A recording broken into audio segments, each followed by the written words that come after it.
Stay still, Keith.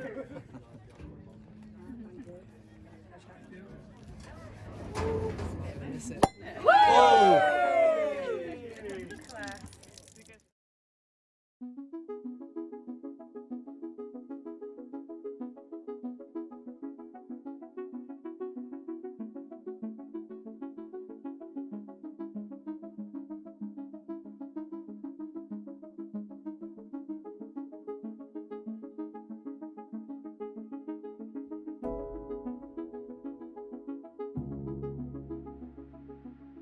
12 years ago, me nana was in the old hospice, and the care she got was amazing.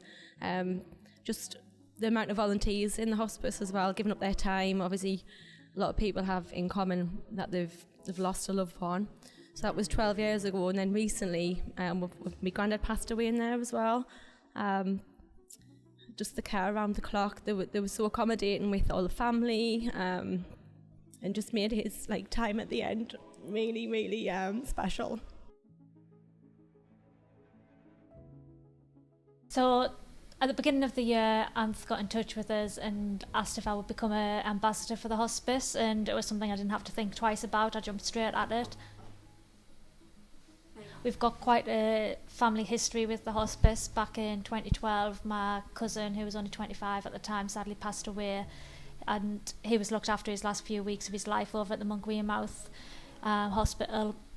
And then in 2015, my granddad was looked after by the community team in his final few days of his life. And then little did we know when I signed up to be an ambassador that my uncle would be receiving end-of-life care just back in June. So yeah, we've got a strong family connection with the hospice, and I just wanted to do whatever I could to help promote the hospice and hopefully raise some vital funds. We didn't really know what the role would entail when we first kind of sat down and talked about it. Anth had a few ideas in his head, but we never really knew what it would play out. Obviously, the first thing that we wanted to do was promote it using social media and just using kind of my name within the region to put it forward. If I can help raise the profile and raise a few more bits of money so that we can provide a few more services here in the hospice, things like complementary therapy and all that kind of stuff, and just make the final few days of people's lives a little bit more comfortable for them and their relatives. It's kind of the main part of why I put my name to the hospice and try and raise the funds. I head up the corporate relationships, the challenge events, and all digital marketing as well as getting involved in a whole host of other things, including Benedict Bear. But don't tell anyone. So last October, 17th to the 25th of October, we took a team of 24 fundraisers across to trek the Great Wall of China. The guys did amazing. They raised over £80,000, which was unheard of. It's a record amount of money for us on any trek, so the guys did really, really well.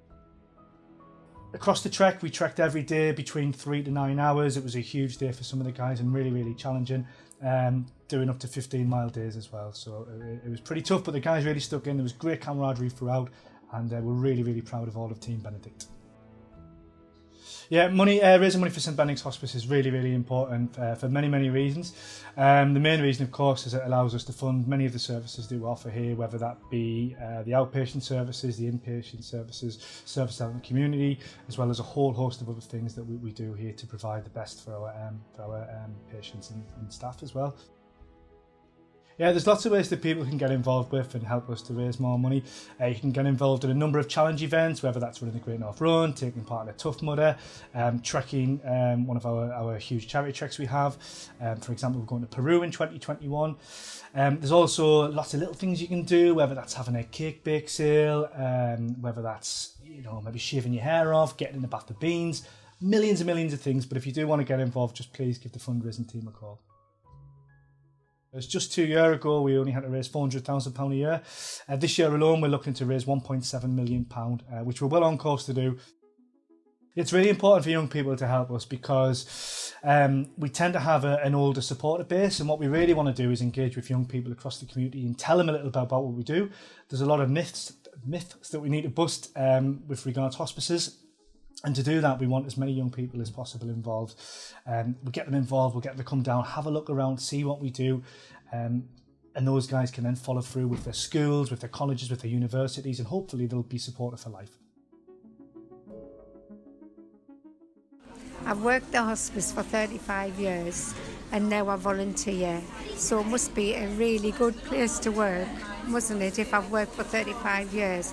It means a heck of a lot to me to see patients getting the treatment what they deserve and what everybody's entitled to.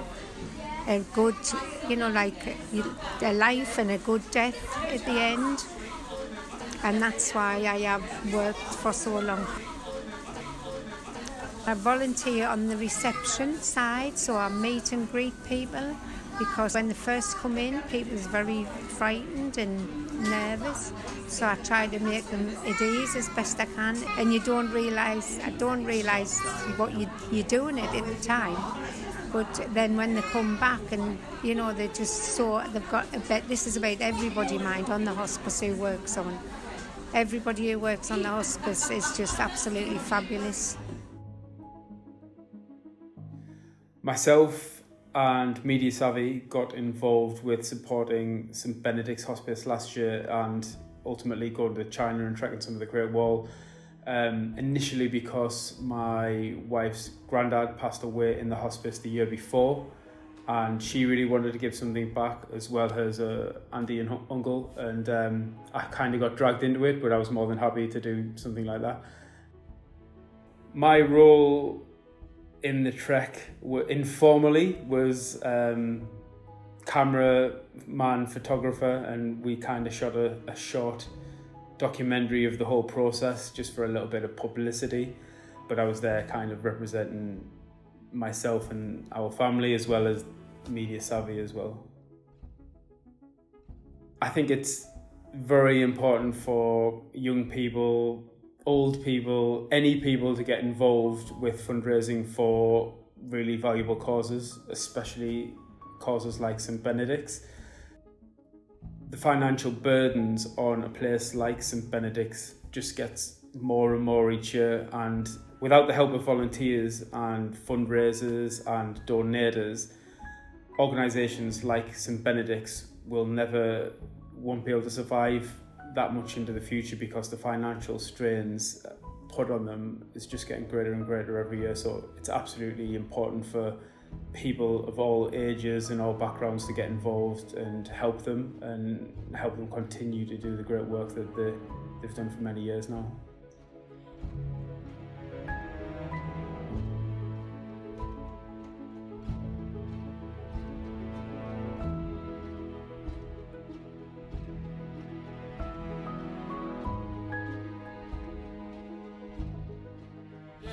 So right now we're at the end of the wall. Honestly, today's been another tough challenge. Every day is a challenge for these guys. 1,000 steps they all walked up the day. Not one of them stopped. All kept going, and they made it 1,000 steps. Fantastic stuff. So yeah, now's the end, and it's quite emotional. People, we've just raised a toast to those, in memory of those we've lost. There's been some fantastic big hugs going around, some big kisses, lots of smiley faces, and a cheeky little champagne. So cheers, everybody. Every single penny counts, so please keep that money coming in.